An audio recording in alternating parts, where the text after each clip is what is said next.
müəllimlər və əziz şagirdlər, biz bugün bura ana dilimizi sevgi və qürur hissi ilə qeyd etmək üçün toplaşmışıq.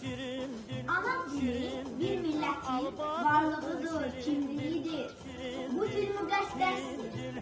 Bugün biz bura müqəddəsliyin işığına yığışmışıq. Xoş gəlmişsiniz.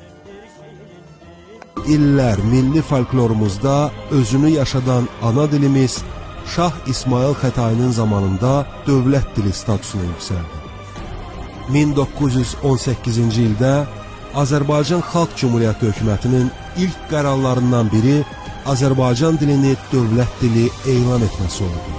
Bütün sahələrdə, o cümlədən təhsildə, orduda, qanunvericilikdə ana dilinin tətbiq edilməsinə başlanıldı.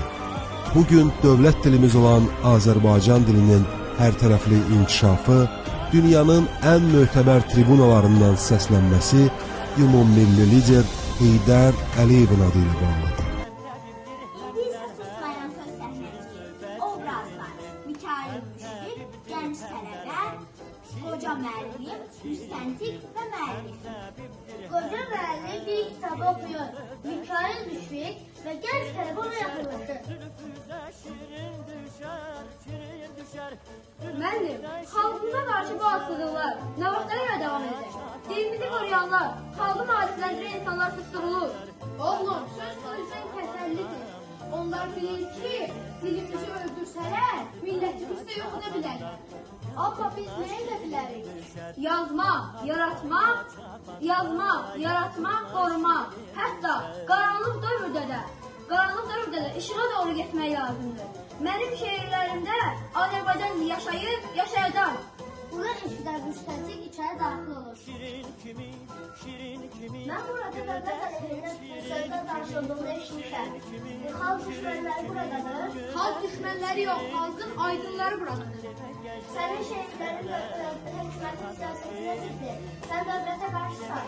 Mən yalnız millətimə qarşı çıxmıram. Mənim sözlərim xalqımın ruhudur. O ruhu heç kim öldürə bilməz. Müstəntiq Müşfiqi həbs etmək üçün əlini uzadı. Amma qoca müəllim və gənc tələbə onun qarşısına keçir. Siz bir insanı həbs edə bilərsiniz, amma onun sözlərini əsla.